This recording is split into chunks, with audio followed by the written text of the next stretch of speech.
bitter criticism. I'm not sure if I'm losing battery. I can no longer record, but I will try this time again. Home Africa, June 28, 2024. A former colonial European power returns to Africa. What is it after now? Relations with the continent were among the main topics on the agenda at the recent G7 summit in Italy by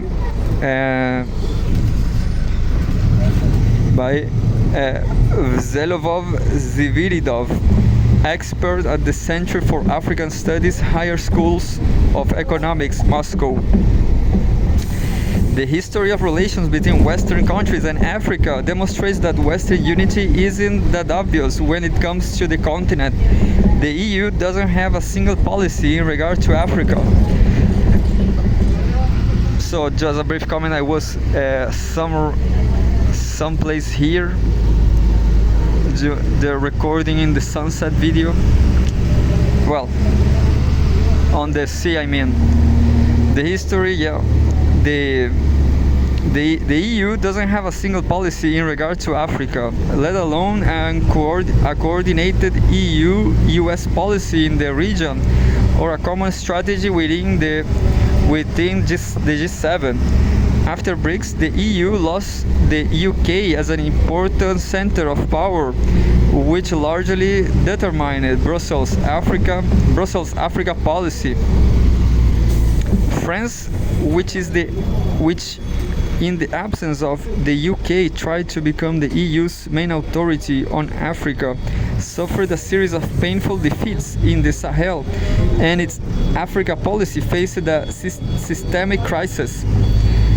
Germany, which had shown interest in developing contacts with Africa in the late 2010s, reduced its diplomatic activity in the region due to internal problems and economic crisis. In this situation, Italy, the EU's southern border, which is historically and economically tied to North Africa, has attempted to activate its policy and seek a more prominent role on the continent in light of the problems faced by its G7 and EU partners. The fact that Italy isn't involved in the Ukraine crisis as much as other EU countries works in its favor and allows it to direct additional resources towards Africa.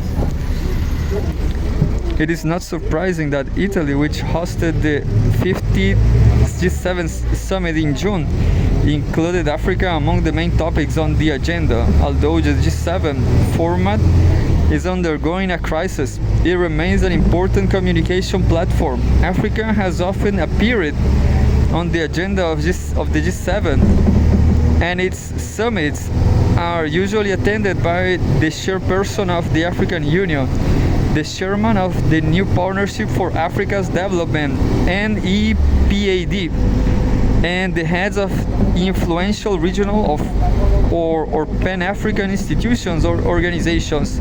Back in the 2000s, when the G8 format still existed, Africa occupied an important place in the summit's agenda, particularly regarding the issue of debt settlement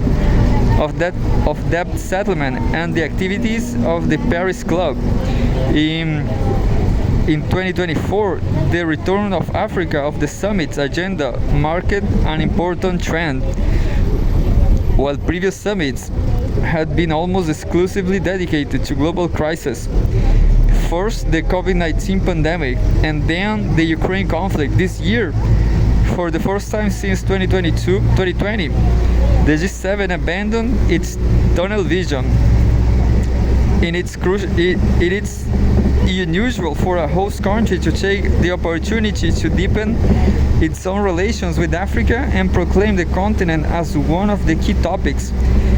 This happens in many international organizations. For example, during France's EU presidency in 2022, it said that Africa will be one of the main topics on the agenda, and Germany's experience is even more relevant.